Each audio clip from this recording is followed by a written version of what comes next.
Hello everyone, and welcome to Molehill Mountain, episode 197. I am Andrew Eisen, a miserable pile of secrets, like many. So, I've had an awful week. I hope yours was better.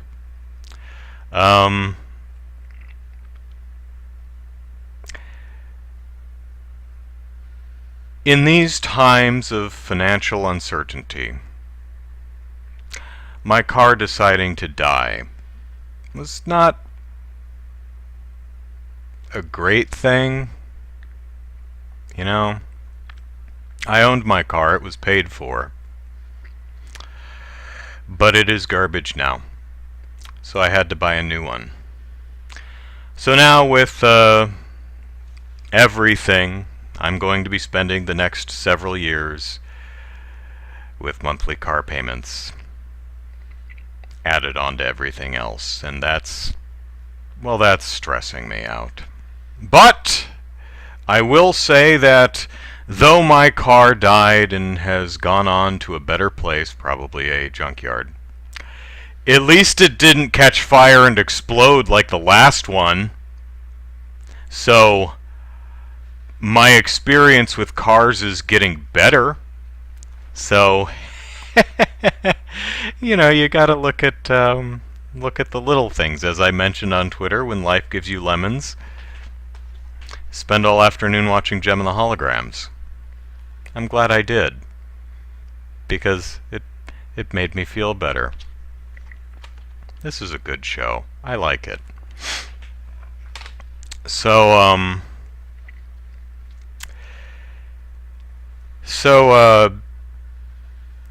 like many, I am on reduced hours. I have been since the end of March. And, I mean, consider myself lucky, at least I have a job. But towards the end of March, I think my salary was cut in half. Essentially, it's like, okay, instead of 8 hours a day, you now work 4 hours a day. So thereby you're earning half as much as you would otherwise, right? Okay. Then that was halved again, I think, towards the end of April. And so for about a month there, I was working on quarter salary. And then they released a plan. They said, okay, all right, you're on quarter salary, but next pay period, you go up to 50%, and you'll be like that for 2 pay periods, so entire month. And then you'll move up to 75% for a pay period, and then we'll put you back at 100%. That's not the way it worked out. I did go, whoops, I did, hang on.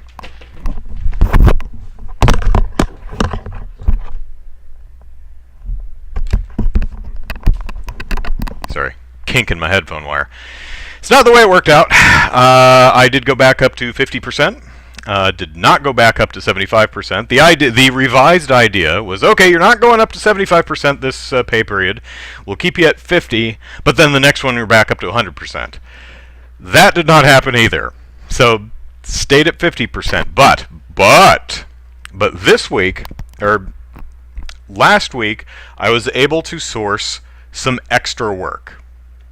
So this week, I actually worked 8 hours each day, except yesterday, because yesterday was a paid holiday day, so lucky me. If anyone's curious, I'm a quality assurance analyst. I'm the QA guy for the technology company I work for. We have a new bit of hardware that's coming out, and manufacturing is kicked up, so all of those are coming into the office. All those units are coming into the office, and they need to be set up and quality assured. And hey, I'm quality assurance. And of course, so they needed some more staff, and instead of hiring a new person, I was like, I'll do it. You know, pay me another I'll do 4 hours my regular stuff that you're paying me for, and then if you want to pay me, instead of hiring someone else, another 4, I'll come into the office and set up our hardware.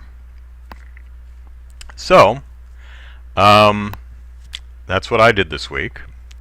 And drove in Monday because the manufacturer is dropping off like 350 units a week, so they come in with like 10 cases a day. And they're not going to drop it off at my house because once it gets past me, it has to go to other people at the office. So instead of carting it, that's why I have to go into the office to do this. But show and tell, hang on.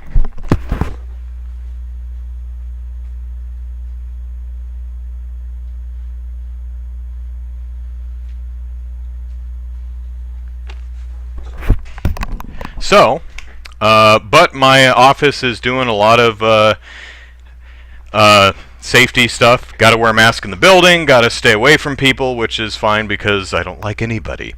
They also handed out a variety of masks, and they gave me a little bottle of hand sanitizer. And unfortunately, the hand sanitizer on the wall near where I sit is completely empty because they can't source anymore right now because there just isn't anymore. But I've got my own, and there's nobody else there, so not as big a deal. But I did get a variety of face masks. I typically wear a bandana. Show and tell, hang on.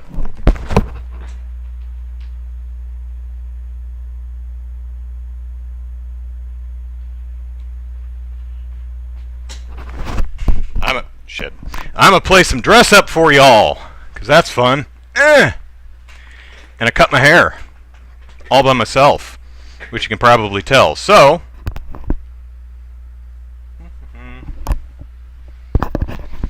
this is normally what I do. Just tie a bandana around my face.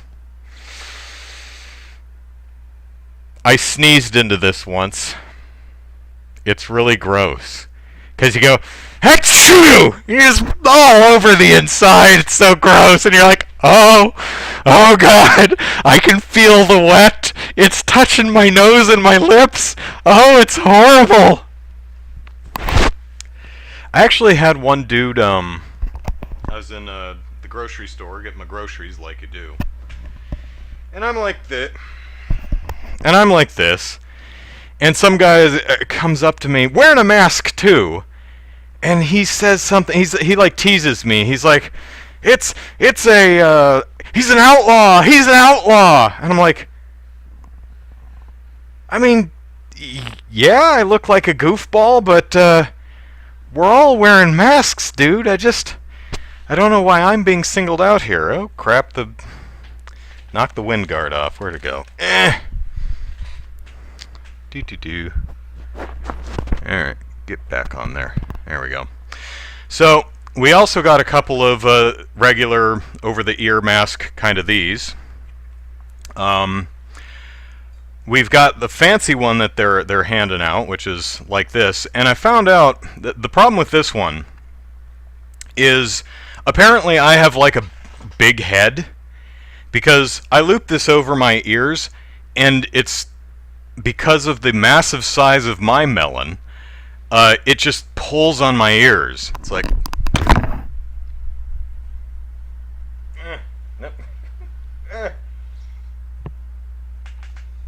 so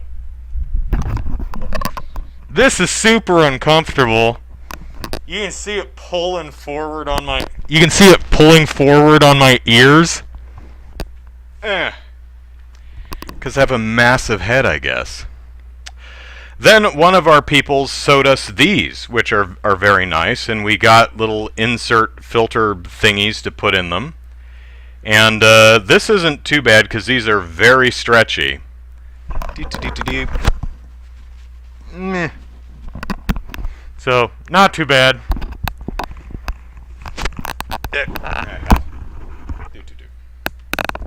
So we got some good stuff going on. So, God, I think what day was it? I think it was Wednesday I drove in, and my engine light pops on. Now, I've been driving my car very little since during the pandemic because I've been working at home and I go out only to get food. So, driving once, maybe twice a week.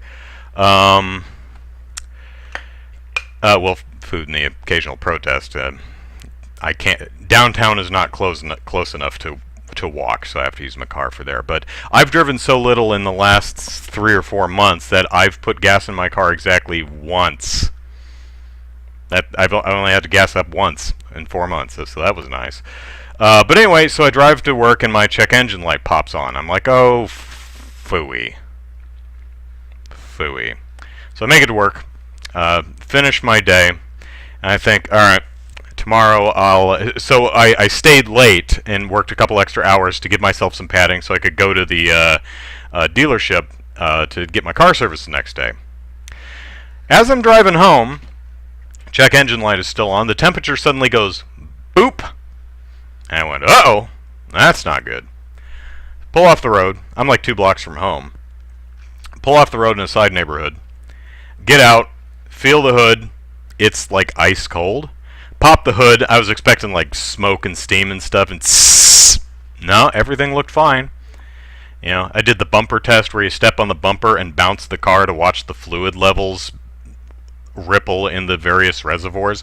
I had fluid. Checked the oil. Had oil.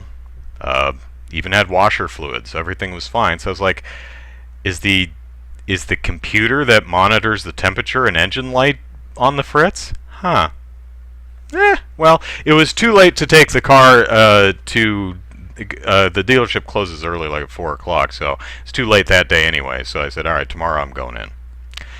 So got up, did my at-home work, got in the car, drove to the dealership, didn't make it. I made it almost there. Again, I was about 2 blocks away when the temperature spiked, and I heard a sound like something had like there was a Jenga tower stacked up in my glove box, and it had fallen over. I didn't have a Jenga tower in my glove box, so that's not what the noise was. That was something in the engine compartment falling apart. So pulled off the road into a gas station, popped the hood, looking around, don't see anything. There's no smoke or flames. That was nice. So I'm looking. Look at the other side of my engine, and there's just oil splattered all over the place. Like Jason Voorhees had just stabbed my engine repeatedly with a machete, and it just all over the inside of my the under the hood bit. Oil's dripping and leaking all over the gas station concrete. I feel bad about that, but you know, that's what happens. And so I sat there for 10 minutes waiting for the temperature to dry because I only had 2 blocks to go. Went to the dealership where I get my car serviced, and sat there for an hour and a half, and the engine was broken. Needed to be entirely replaced. Because it wasn't like, oh, this removable piece of the engine is broken, so we'll just put a new piece on there. No.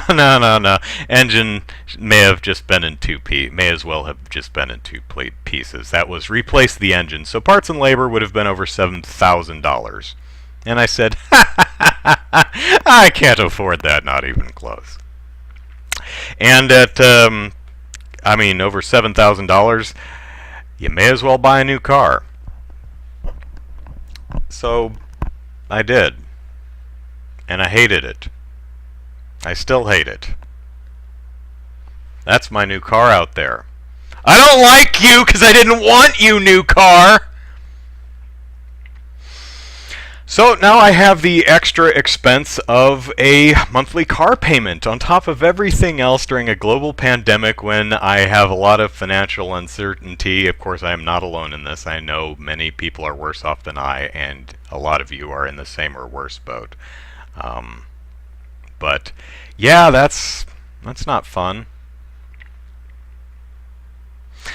And I had people at the they got me a Lyft, Lyft home, and I spent all evening and well into the night researching cars and seeing what was available, and called them the next morning because it happened to be Friday, 3rd of July. Didn't have work that day anyway, so may as well spend the day getting a car. So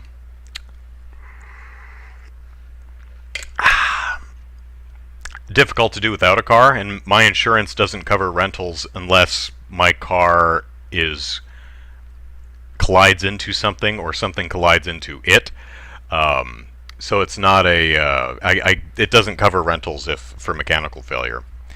So I called the dealership where I saw a car that I thought would be a good fit for me. And they said, "Oh yeah, okay, we'll send you an Uber or a Lyft or whatever it was." And they did, but they sent it to the wrong place. And they actually sent it out, it was actually in Pacific Beach where I used to live. And I said, "Hey, they sent you to the wrong address. You're way west of me. Can you, I mean, the direction you were going anyway is like on the other side of me from you, so can you just come over here?" No, they can't do that.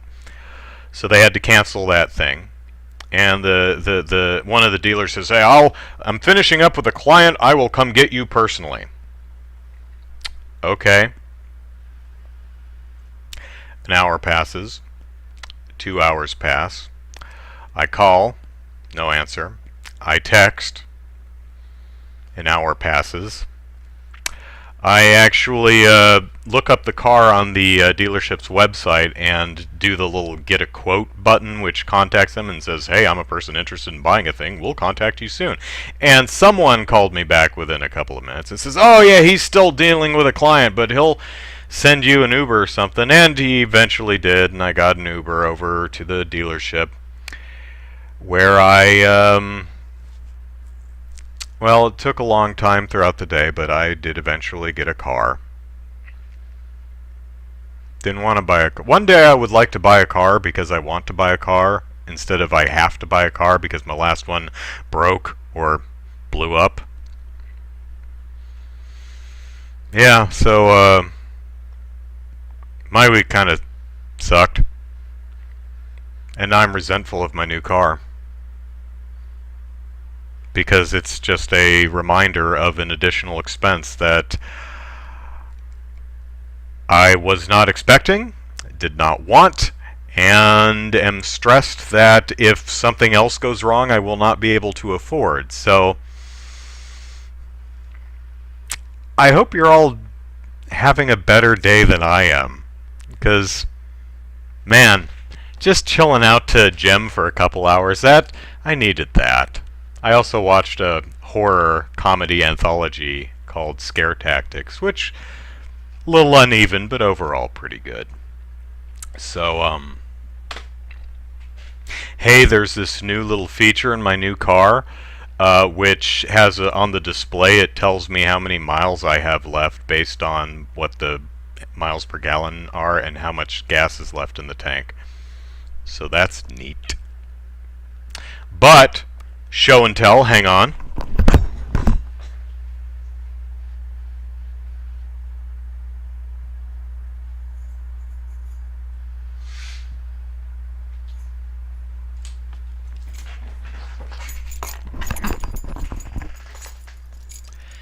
These are keys now.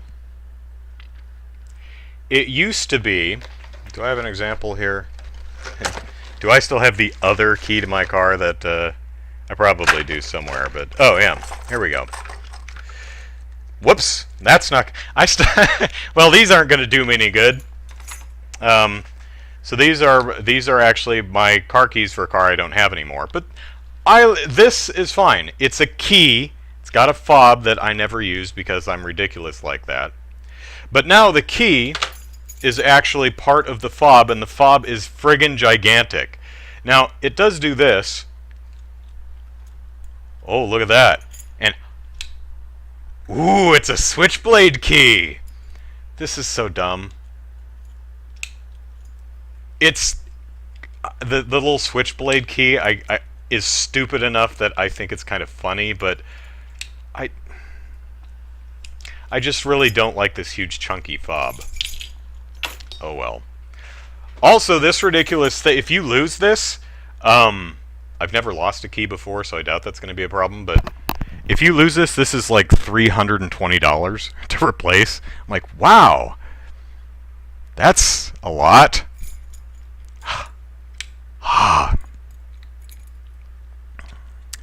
Oh, hey,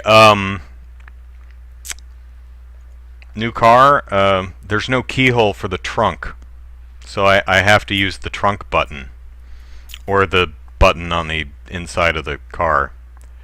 Because who needs a keyhole? At least the driver's door still has a keyhole. Because I'm the jackass who still uses a key to get in and out of a door, which really frustrates people when anyone else gets in my car, because I open my door with a key and then I reach across to unlock their door and they're like, why don't you just press the button on the fob that you have in your hand, you dork? Because I don't think about it. So it's a good thing a car is an inanimate object and doesn't have feelings, because it might be a little upset that I'm so resentful of it. If that was an anthropomorphized car, it would be like, Andrew doesn't like me and it's not my fault. And that's true, it is unfair, but I still don't like you, car. I didn't want you. You're just a daily this is my sliding Arcadia door out where the parking lot is, so that's where I'm looking. You're just a reminder of the hundreds of dollars I'm going to be spending over the next thousands of dollars I'm going to be spending over the next several years. Could I trade in my car? Sure. You know how much I got for it? $250. They're not going to be able to sell it because it's broken. It's going to take too much parts and work. So, yeah.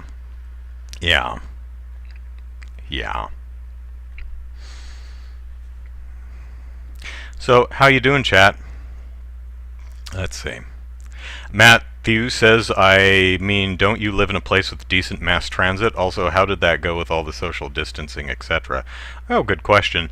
No, I live in San Diego. The transit downtown isn't terrible. There's a trolley system.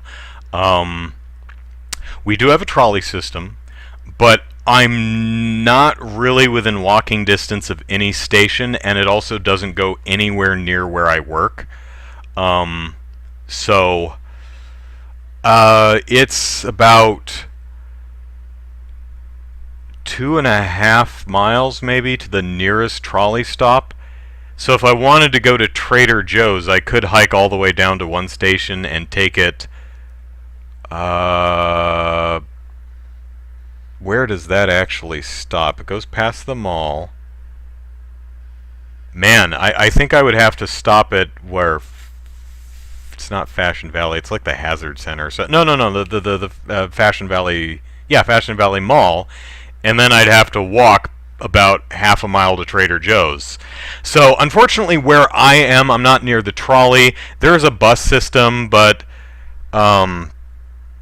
because of where I need to go, it takes literally an hour to get from my house to work using the bus, because I have to do 2 transfers just to get where I'm going.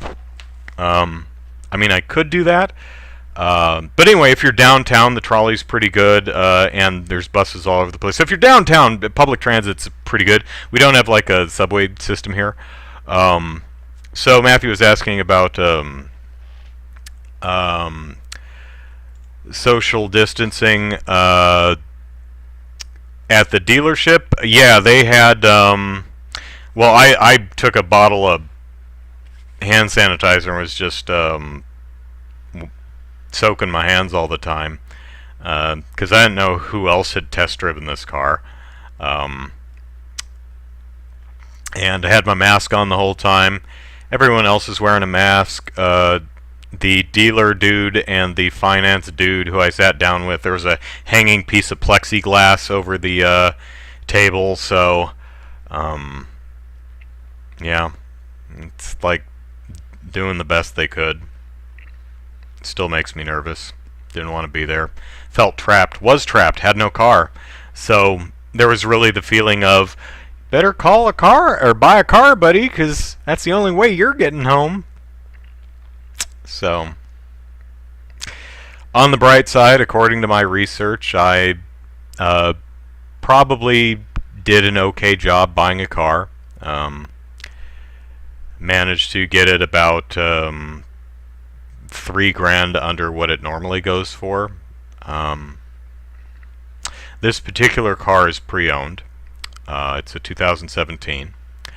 but it only had 5,700 miles on it. I looked at its history. It was driven for a year, and apparently not very much, and then it's been just sitting in auction for 2 years. The dealership picked it up from auction about 5 weeks ago, and so I bought it. Now, I hate buying cars because I find car dealerships to be the most willfully disingenuous, duplicitous salespeople out there.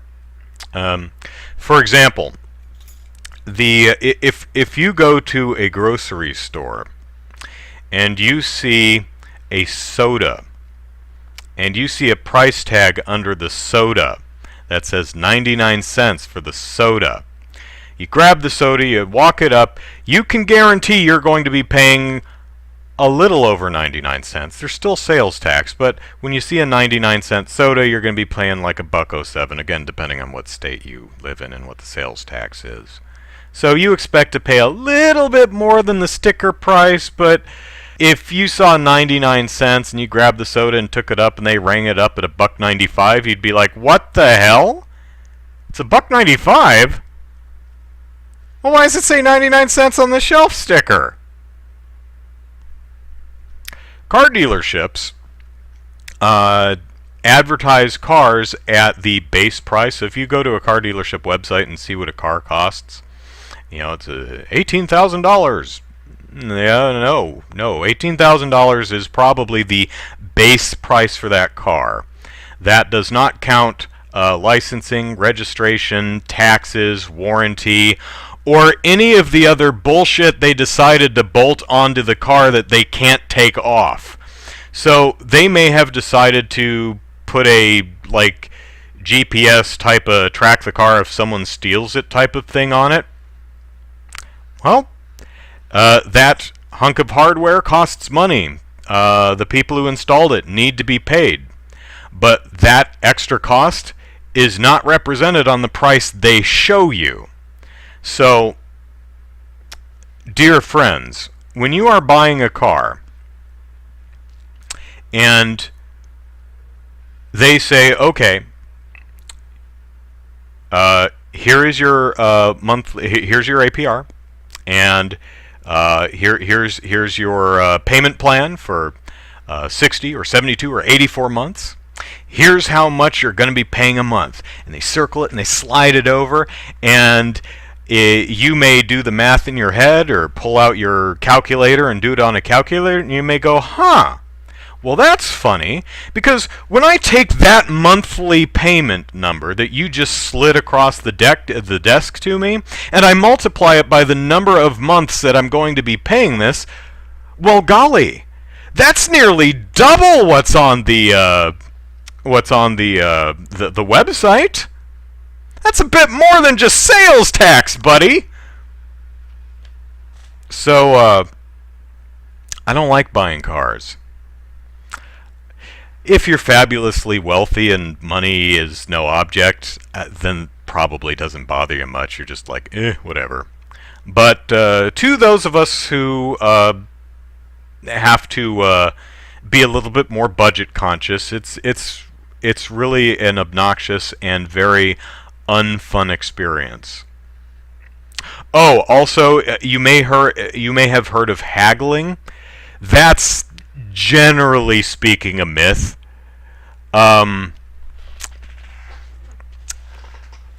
Here's some of the things I've seen salespeople try to do in order to make it look like they're haggling. They're like, oh, I see, I'll bring this price down. You see that in movies. You've probably heard friends talking the price down. Here's generally what happens. They'll say, oh, okay, so $300 a month is too much for you. Okay, let me see what I can do. I'm going to do you a favor here. Let me see what I can do for you. Because, yeah, I work on commission, but I'm here for you.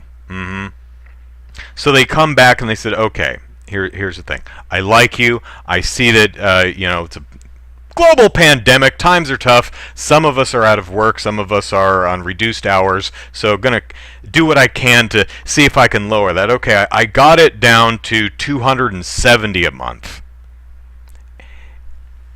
And if you're not paying attention, you may think, it's an extra $30 a month for 5 years or 6 years or whatever. Let's say the original thing was 60 months. You might say, wow, it's not too bad. Saved several $100s that way. But what they don't tell you, you have to spot this for yourself, is how they dropped that number. They didn't just take money off of it out of the kindness of their hearts. One of the things they'll do is extend the number of months you pay. Wow, how did you drop the monthly payment from $300 to $270? Oh, easy. I extended your repayment plan from 60 months to 72 months. They do shit like that. It's terrible. I hate it.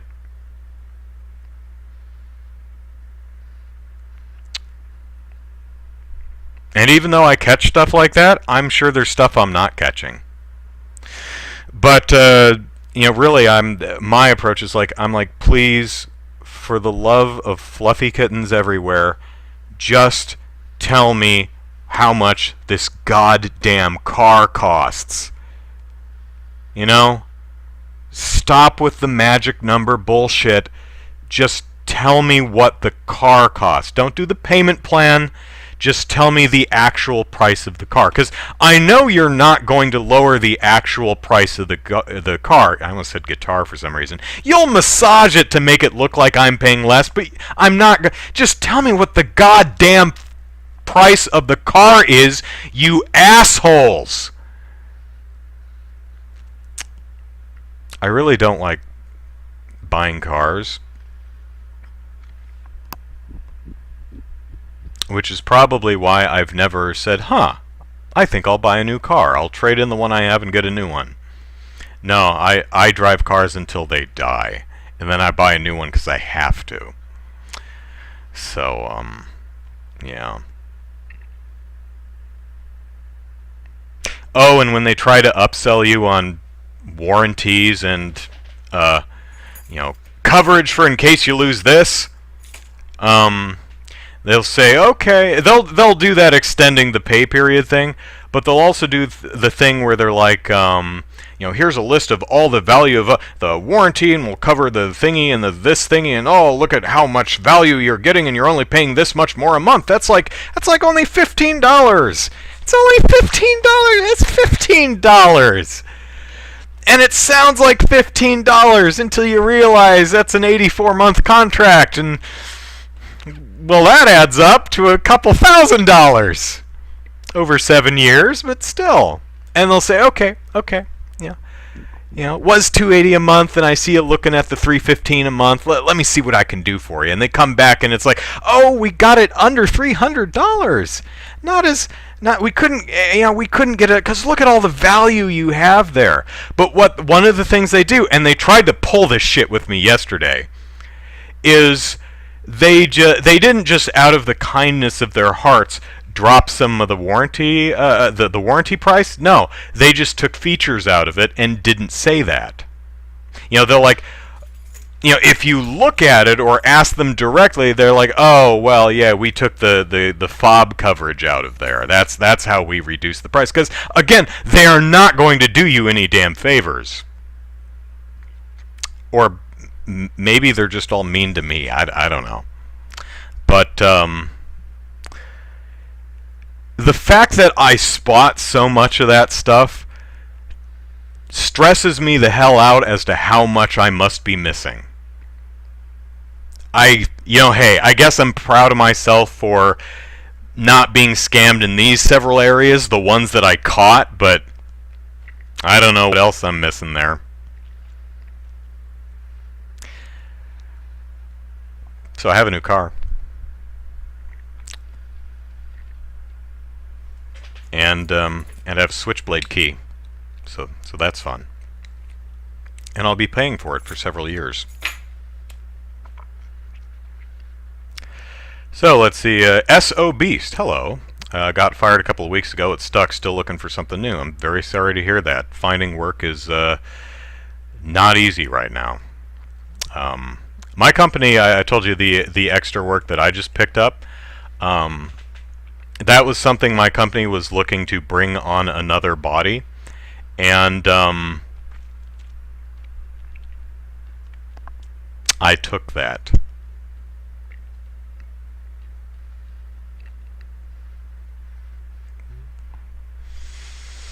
And I feel kind of bad about that, because the extra 4 hours I get for a couple of weeks, maybe this will last. It's a short time gig. I mean, we'll run out of devices eventually. It's probably only going to be for 3 or 4 weeks, and then I'll probably be back down on 50%. But it's one of the reasons I haven't. I did put out feelers for some freelance work. No one's buying right now. And I felt bad doing it because I still reduced hours, but I still have a job.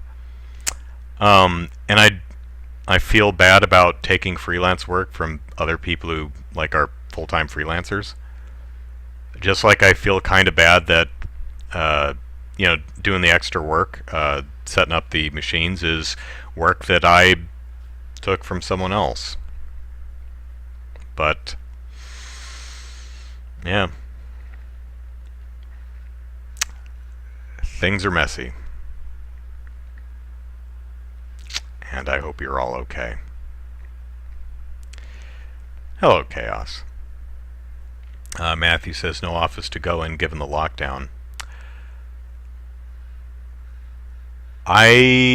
Last I read, in San Diego, I am allowed to, even though my business is not an essential service, I think I am, at least last I read in June. I have not heard it's been updated, but I haven't checked. I probably should.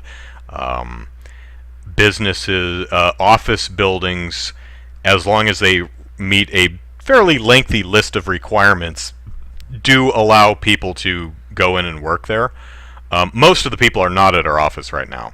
Most people are working from home. I'm just going in to set up the terminals. I'm working in one corner of the building. Basically, I get the cases are set in a conference room. The cases of machines are set in a conference room. I go in, grab a case, put it by my desk, wipe it down, and the devices within it, set them up, and then I put them on a rolling rack somewhere else, and someone else gets them later. There's literally no one on my side of the building. So, being as safe as possible. And so far as I know, it is not contrary to any of the outstanding orders here in Southern California. There are restrictions. The office does have to follow, you have to wear masks, you have to provide stuff, you have to sanitize stuff, there's temperature checks, all kinds of stuff. So it's not perfect, nothing ever is, but it's following the guidelines that have been issued here in San Diego, at least the last time I checked them, which was last June sometime. So also I've stopped going to protests because now I'm going into the office, because before I was just if I'd go to a protest, I'd stay away from people as much as I could while still being there.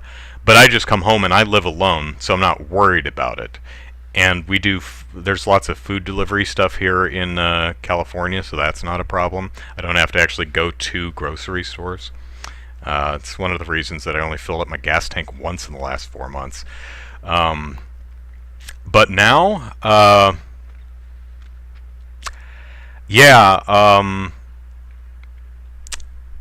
can't risk it, I don't think. And my thought was, okay, earlier in the week I was thinking, okay, I will supplement my protesty stuff with more charitable donations to various good good organizations that can use the money.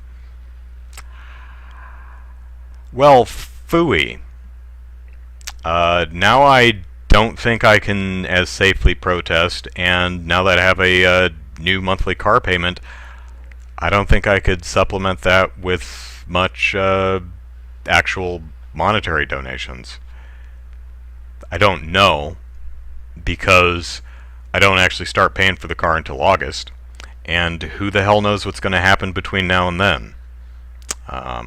Will I stay at 8 hours once this little gig is finished? Maybe. Maybe not.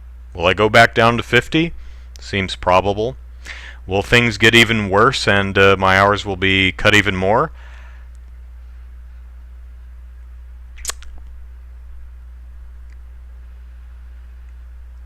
There's a decent chance of that. So, yeah. But, yeah, take it day by day and try not to stress, and do as much good as you can, as safe as you can. It's all anyone can do, I suppose. So, SO Beast, good luck to you. Let's see. Matthew says, I have a box of N95s I use. If I'm going to do it, just do it all the way. Better you than make someone else sick. Yeah, I'm a fairly healthy dude, so I could probably survive it. Probably. There's a chance I wouldn't. Don't want to get sick. But yeah, I'm more worried about other people. I mean, I'm not completely selfless. I am worried about myself, but yeah, I stay home as much as I can and stay away from people as much as I can. Even at the various protests, I'm a very... Although everyone's doing a really nice job with masks and social distancing, even at protests, at least the ones I've been at here in San Diego. If you live in the area, most of them are on downtown on Broadway. And there was one at Hillcrest early June. So that's typically where I've been. And those are wide areas with one-way streets, so it's really easy to spread out, and even when there's a ton of people there, and I don't know how many, it's impossible to count people when you're standing in the middle of them, but I just mask up, carry sanitizer and wipes with me, stay away from people as best I can, which I've been very good at, so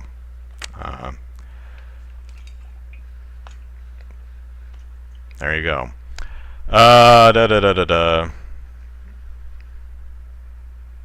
Chaos says, at least you're saving on gas.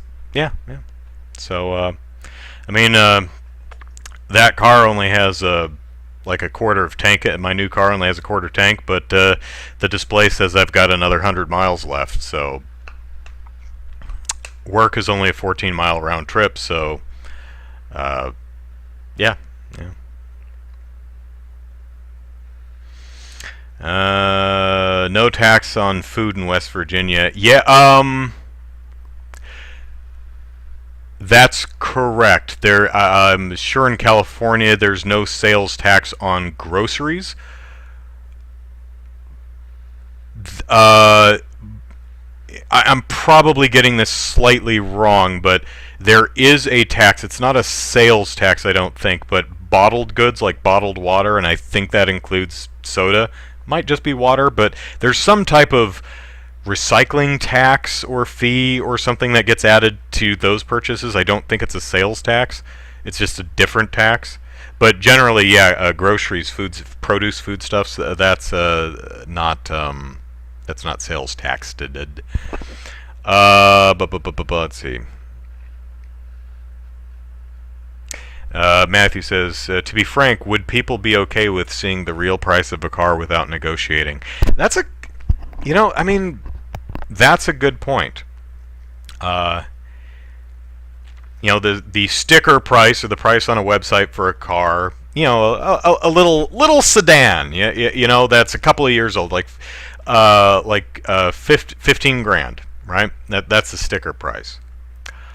Would most people be happier just looking at those, 200 and some odd dollars a month for X number of months and not realize that adds up to like $25,000? Or would they be happier just knowing that the damn car is $25,000? I don't know. I imagine because the way they do it is more profitable. Because if the other way was more profitable, they'd do it that way. I don't think it's a matter of people prefer it that way. I think most people are just don't realize how much they're paying, and not out of like ignorance or stupidity. It's these dealerships, the tactics I spot them using, and I'm not claiming I see them all, I'm sure I don't, and that stresses me right the hell out, are time-tested, duplicitous sales techniques to try and get one over, to make it feel like they're doing you a favor. They're not. So Jordan says, I hate owing people money. If I can pay in full, I will. I don't own a lot of fancy things. Yeah, if I had the money, I would just buy a car. Like, just, how much money? Here, all the money. Here you go. It's mine now. The last car before it broke, I owned for a good 5 years. And it was wonderful not having car payments. Well, that run came to an end.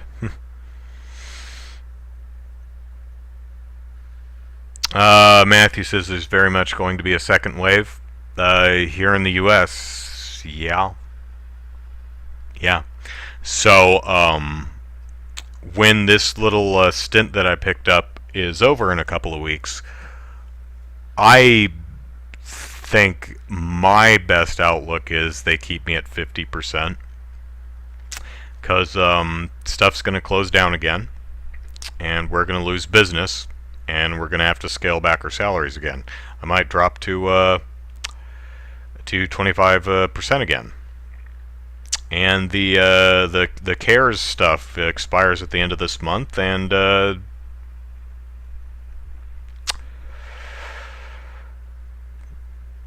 that's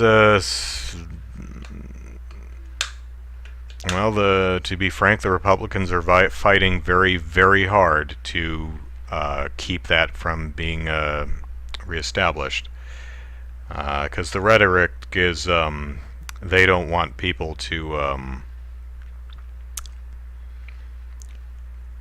stay home and collect their unemployment checks in lieu of going to work, which is a lie. They're being willfully they're lying, and they know it, because there's no work to go back to.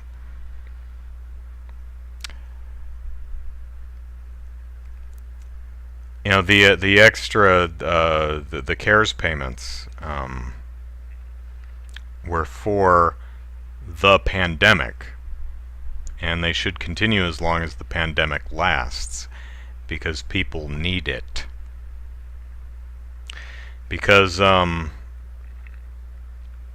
lot of people are actually making more with that than they were at the regular jobs, but that's because a lot of people don't make a whole hell of a lot of money, and that's a problem that does need to be fixed. And I would rather people, I mean, even if there was truth to the, well, they're just learning to leech off the government. We are again in the middle of a pandemic, and the alternative is they die.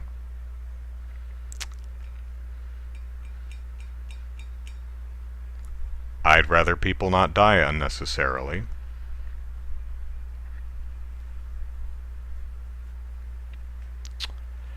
But that's me.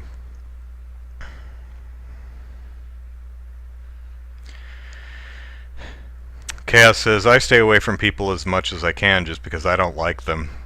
Yeah, I'll be frank, and I do feel kind of bad about this a lot, is the lifestyle, if you want to call it that, of shelter in place, frankly agrees with me. You know, I don't mind it at all. There's a lot that sucks. The reduced pay, the financial uncertainty sucks.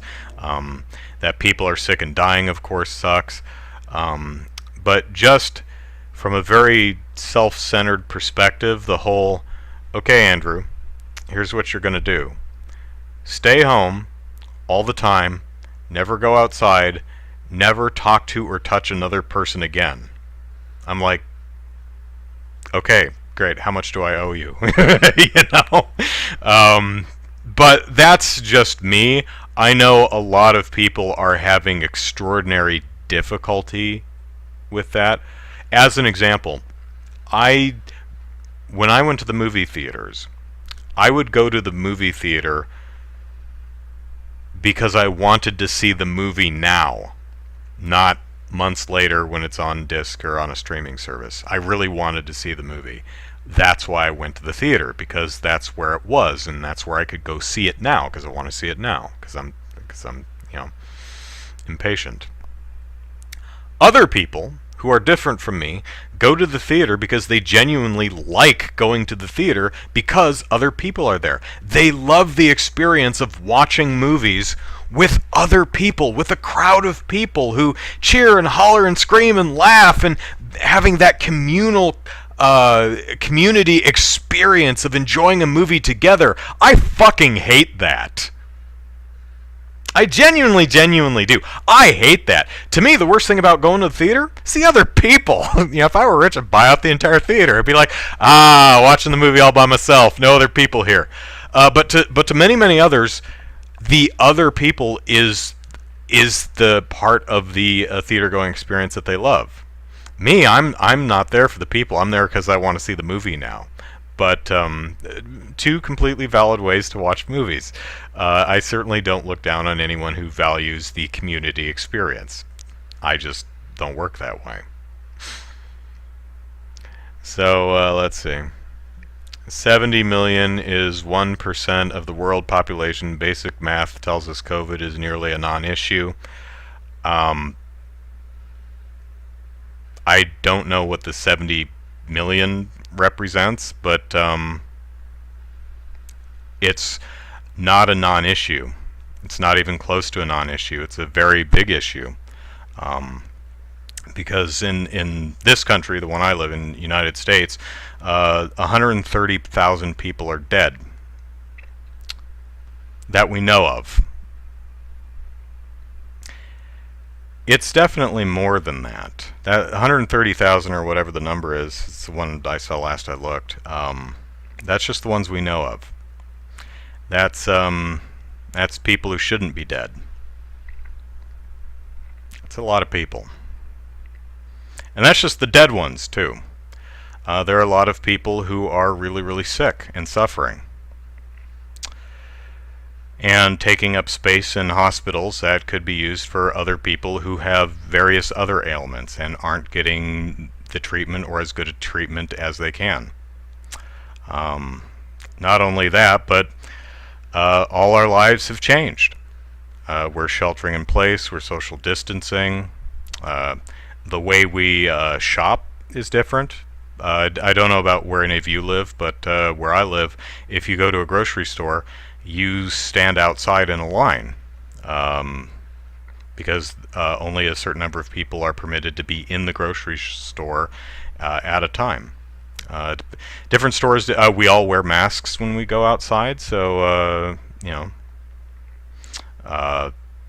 theaters are closed, lots of businesses are closed, so it's not a non-issue. I mean, if you look at the number of people that we know of that are infected, and take that as the true number, and compare that to the number of people who live on Earth, well, yeah, sure, that's a small percentage, but 1%, or whatever the percentage is, when that 1% is millions and millions and millions and millions and millions of people, it's not insignificant. It's very significant. So I don't agree with just looking at the ratio, if that's what you're doing, of looking at the ratio of people infected versus how many people there are and saying, oh, well, I mean, if you just look at the percentage, it's small. That may be, but when that small percentage still equals a shit ton of people, that's significant.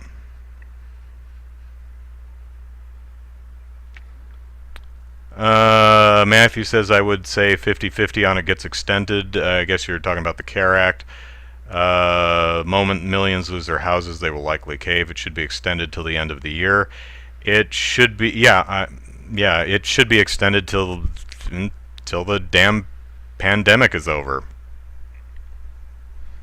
I mean, yeah, I mean, once the pandemic is over and everything opens back up and we can go back to work, those of us who are still employed but are on reduced hours go back full time, and those who were laid off and their means of employment are available again and they go back to work, yeah, we don't need it when that happens, but we're not there yet. We're not even close to there. But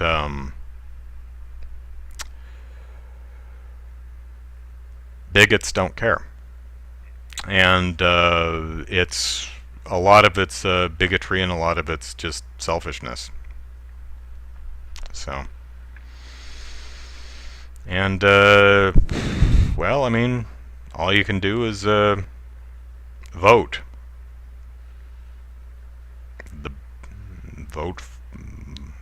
Vote. Yeah. And if you have money, put it to good use as best you can. It's kind of frustrating because it's small things. You know, you want to do the big thing that has the big change, but you know that most of us aren't in a position to do that, so we have to be satisfied with the small things. So, which again, I recognize, frustrating. So I do as many small things as I can find. You know, and hope they add up. Let's see.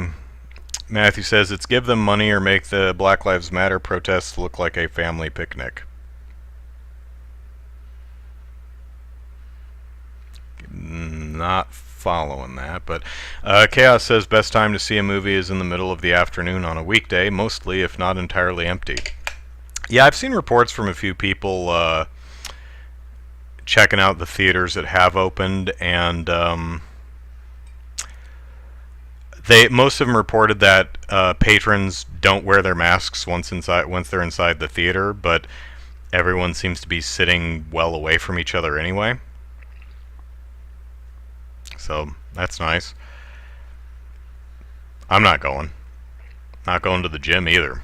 I actually talked to the gym I was a member of for a while, and told them, yeah, cancel my membership. I honestly don't see me going to the gym. And they put a lot of preventative safety measures in place, and I appreciate that, but I'm not comfortable going. Probably won't go back to a gym until at least the next year. Hang on, let me turn the lights on.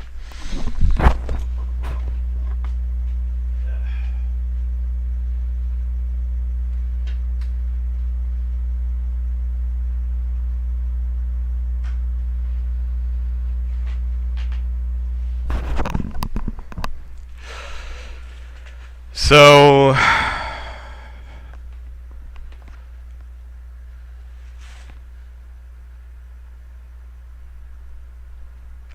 Jordan says, I understand people are going to die regardless.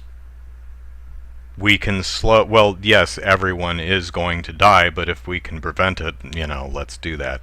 Anyway, it goes on to say, we can slow it, but it's not the plague. It's... Depends on how you want to define plague, but it's a virus. It's very contagious, and it kills people. So, people die in terrible ways every day. That's true. Yeah, oh, anyway, let me read his whole thing. People die in terrible ways every day, and no one shuts down society because of it. Yes, Jordan, that's true. People die in terrible ways every day, and no one shuts down society because of it. And the reason that is because the myriad terrible ways that people die every day aren't fucking contagious. And I apologize for my potty mouth. That was uncalled for. COVID-19, on the other hand, is very contagious. You know, people die in house fires, car accidents, cancer. None of that's contagious, though. And we do work to limit that as much as possible. I don't think it's a healthy position to take, to just throw up your hands and say, well, people gonna die. Yeah, we're all going to die. But let's put it off as long as we can for as many people as we can and make life as awesome as it can be in the meantime. Well, it's 8 o'clock. I had a bunch of stuff to talk about, and I didn't get to any of it.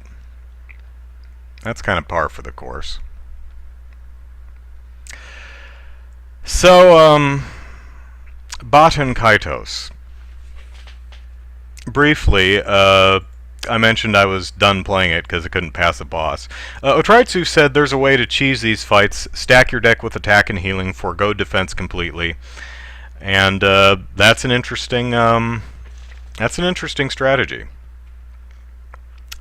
And I said, I could try that.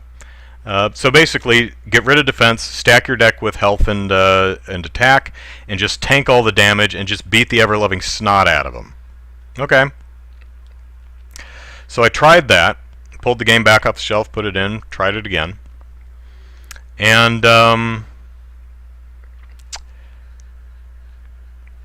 bad hand. As it happened, all but one of my healing items just managed to get shuffled to the very bottom of the deck. So I died. Took 20 minutes to do it too, because that's a long fight. So yeah, if I played it, it's a fine strategy, as long as you don't get dealt a really bad hand with all of your healing items shuffled to the bottom of the damn deck. Oh, also, one of the bad guys has the ability to freeze your character, like Sub-Zero freeze, so you miss a turn, and they have 2 turns per your 1. When I retried it with that strategy, this character froze all 3 of my allies. All 3 of my characters, me and my 2 allies. I'd never seen that happen before. I'd only ever seen her freeze 1 at a time. No, she froze all of them. So if you were wondering, well, how did you not get to the bottom of your deck? Well, that's why. All of my characters got frozen. So, yeah, sadly, I'm done with Baten Kaitos. It's been 15 years. I hate to give it up that close to the end of the game, but I genuinely just don't want to play it anymore. So, if you've ever been in a video store, if you're my age, and you definitely have, you may have seen this box art. This is Sleepaway Camp 3. Hi. I like the Sleepaway Camp movies. They're fun. So I've seen this. I own this. It's actually on my shelf back there, and it looks just like this. It's a fun movie. Well, the Sleepaway Camp movies came to Shudder, and which is a horror streaming service. And funny thing, this is the poster they used. Somehow, they got an uncropped version of the original poster art, and I'm really surprised that that even still exists. Huh. Neat. I mentioned this on Twitter, but well, there goes the giant fob. Apparently, games might be $70 next season, next generation. I don't care. I don't pay $60 now, so raise the price to whatever you want. That's a selfish way to look at it, of course, but so who is it? Is it Activision? I think it's Activision. No, it's not Activision. It's 2K. It's 2K. 2K has NBA 2K21. Which on the current generation is a $59.99 list price, but they're not doing that. If you buy it on one, you get it on the next generation thing. No, you got to buy it for $69.99 on the PS5 or the Xbox Series X. If you want it on both places, then you have to buy the Super Special Edition for like $100. So, are games going up to $70? Well, reached for comment. 2K Games said, "We believe our suggested retail price for NBA 2K21 on next-generation platforms fairly represents the value of what's being offered, power, speed, and technology that is only possible on new hardware. While we are confident that the game will be a monumental leap forward for the franchise and a standout visual showcase on next-generation consoles, we recognize that it's our responsibility to prove this value to our fans and NBA 2K players. We're looking forward to doing so, and we can't wait to show more in the upcoming months to launch." That's, it's not a yes or a no, really. I guess that confirms that $69.99 is the suggested retail price, and they feel it's fair. I really do wish they're like, hey, is it really going to be $70 if they just say yes or no? That would be nice. Interesting that they're going with that game, which is a game that's notoriously chock full of microtransactions and loot boxes. You know, the stuff that publishers said they had to put in there because they didn't up the game price, which they did. Which is why you have all those collector's editions and season passes and DLC and Funko Pop toys, other merchandise, tie-ins and stuff. So whatever, I don't pay $60, so I'm not paying $70. I also don't care about basketball games, so. But I guess it does affect me in the sense that it's going to take longer till it drops to a price I'm willing to pay for it, so boo. Oh, I also don't believe that NBA 2K21 on the next generation is going to be so amazing, such a monumental leap forward for the franchise that it's going to justify an additional $10 onto the price tag, which is, you know, essentially a base price or starter price. Because again, game's going to be chock full of microtransactions and loot boxes and all kinds of crap. So, you know, I was originally planning on talking about Hollow Knight, so let's do that now. But before we do that, I'd like to talk about my further adventures curating games for tomorrow's Sunday stream. I first tried a game called Never Alone, which seems to be somewhat like Limbo. You play a kid and a fox in Alaska, and you move from the left side of the screen to the right side of the screen, jumping over pits and dodging enemies like polar bears and stuff. Seems cute. Seems like it might be a fun little game to play. The problem I had with it is it's a game that you can either play single player or co-op. One person plays the kid, one person plays the fox. In single player, one of the buttons just toggles between the characters, so you just switch which one you want to play. Problem is when I was playing the game frequently just switched to co-op mode, and I'd lose control of a character, and I'd have to go into the menu and change it back to single player so I could toggle between the characters. So game's broken for me. So I mean, I can get around that. I keep going into the menu, but didn't want to, so decided not to do that one. Then I thought, hey, how about Aliens vs. Predator? That might be fun. So download the one from like 2000, the old one. Old first-person shooter, campaigns for the aliens, campaigns for Marine, campaigns for Predator. So I tried it. Started with the Alien. Honestly, could not figure out how the hell to get out of the first room. Yeah, that's embarrassing, but the first room opens into a tunnel, which goes into a second room. And from there, I don't know where you're supposed to go or what you're supposed to do. There's no doors. There's no windows that I could find anyway. No switches that I could see, interact with. I tried punching and tail whipping all the walls and ceilings, and I honestly could not figure out how to get out of the first damn room of the game. Tried the Colonial Marine and had pretty much the same problem. That's a dark damn game. I had to hug the wall and circumnavigate the room until I found the damn door of the first room. I basically kept chucking grenades just so I could see what the hell was in there. So I said, okay, this game's not gonna fly. So I tried a game that was offered for free on Good Old Games several weeks back called Caine, I guess, C-A-Y-N-E, and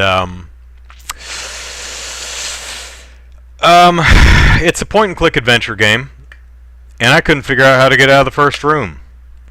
So you are tied to a table, and you're pregnant, and the monsters are going to yank your baby right out of your tum-tum. And you don't want that.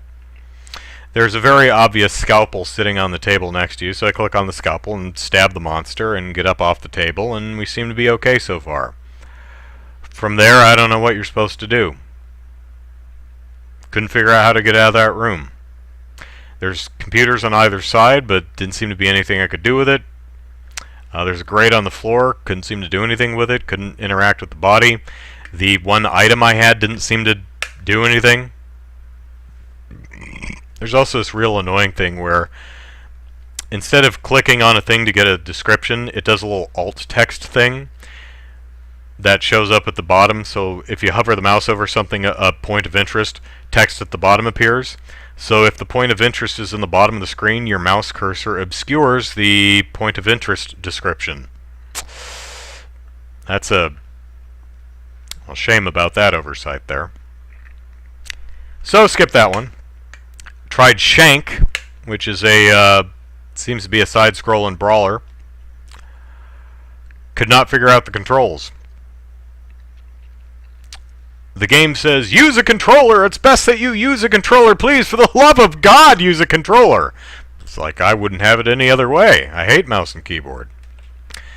I mean, it works fine for puzzle games and point-and-click adventures, but generally I'm a controller guy. So it says, press the grapple button to grapple.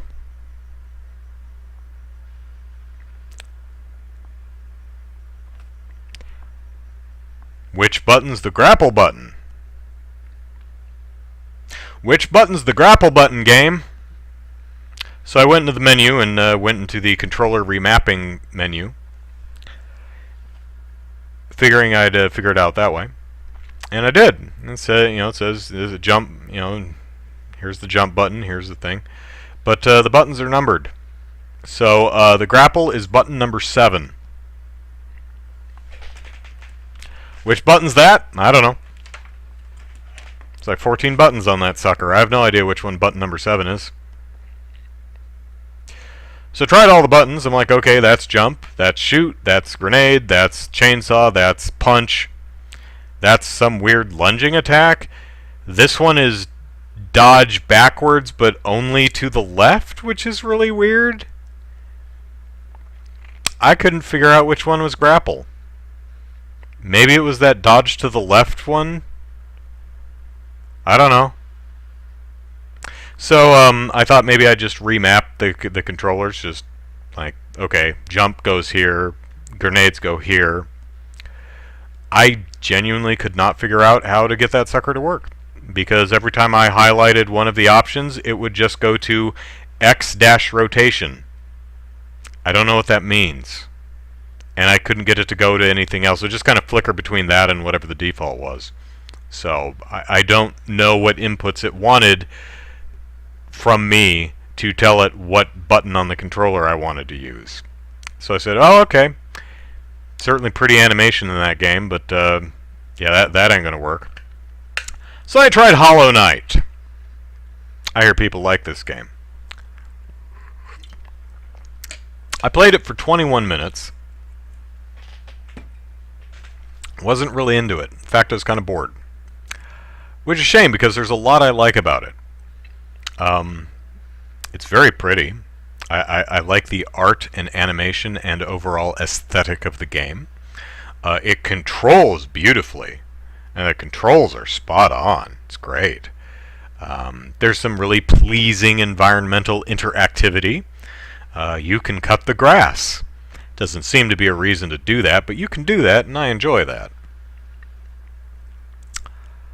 Seems to be a Metroid-esque game. Open, interconnected map where you find goodies to help progress to other areas of the map. That's what it appears this game type is. Let me check something real quick. Okay. Again, I played it for 21 minutes. And I didn't enjoy myself, and I think I know why. I don't think I enjoyed it for the same reason I didn't enjoy the original Legend of Zelda and even the original Metroid. Because, for me, I need a purpose. I need context. And in Hollow Knight, I don't know who I am. I don't know where I am, what my relation to the place or any of the people who live there is. I don't know what the goal is. I don't know why I'm there or where I'm going or what I'm trying to do. Which means I'm wandering around a very large area aimlessly with no particular goal in mind. Which to me is boring. And I had the same problem with the original Legend of Zelda and the original Metroid. Because those games just plop you into a big area and are like, hey, have fun. I'm like, great, who am I? What am I doing here? What's my goal? What am I gunning for? What's the dealio? And if you play long enough, you'll figure it out. And I'm sure that is the same for Hollow Knight. But at least in the first 21 minutes, just wandering around a bunch of areas.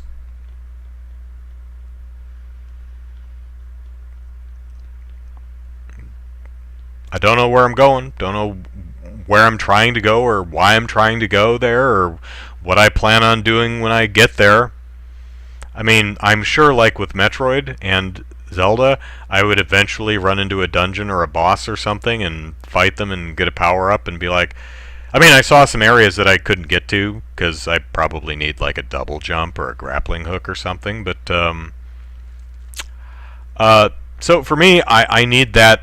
I need at least a little initial context. And you might say, well, Andrew, do you like the original Super Mario Brothers? Yes, I love it, I would say. And then you might say, well, the context of that is save the princess, and you don't find that out until the end of level 4.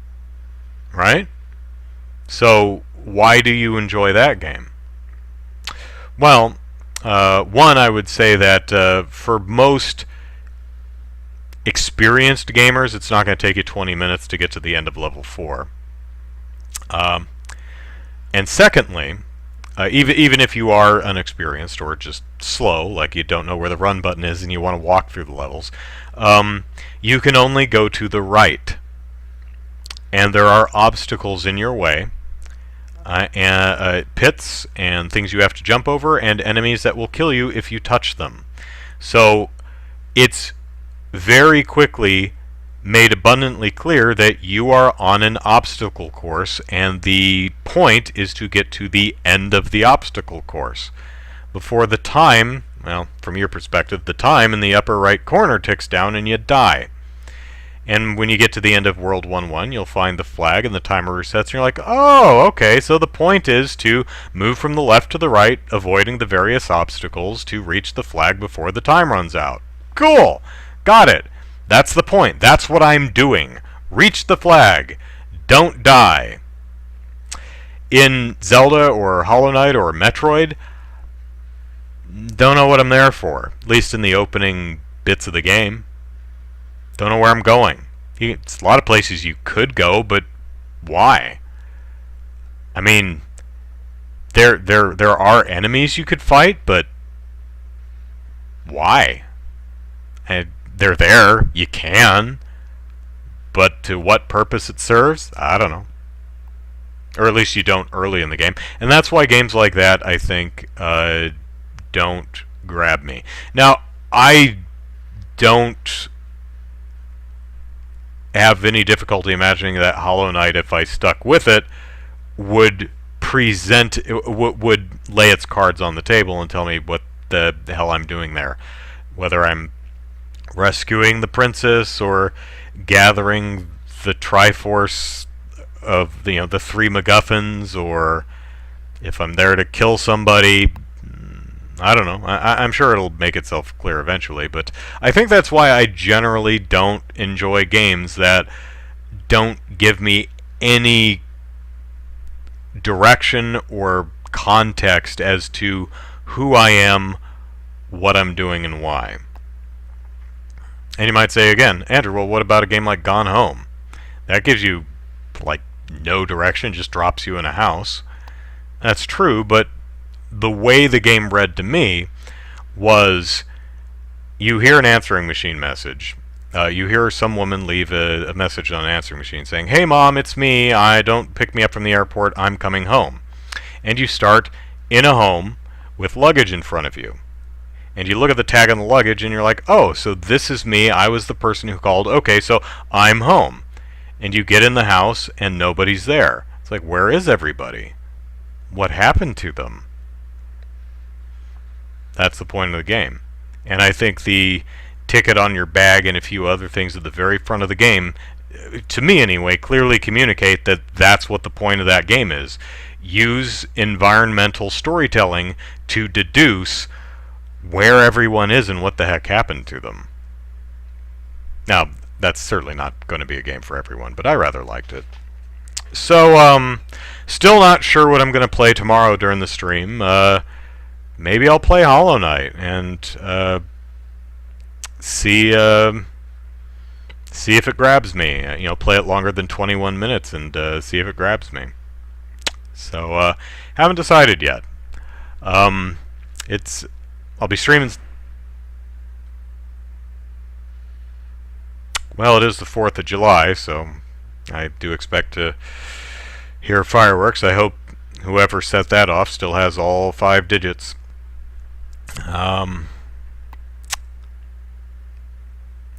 So anyway, we'll stream something tomorrow, noon Pacific Standard Time. Might be Hollow Knight, might be something else. I haven't decided yet, but yeah, I've got about 15 and a half hours to figure that out, so we'll see. Anyway, thanks for joining the Andrew therapy session. Hope you enjoyed it, and I hope you're all staying safe and healthy. And maybe I'll see some of you tomorrow at noon Pacific Standard Time for a fun old game stream. Fireworks. Happy 4th, everyone. Take care. Bye-bye.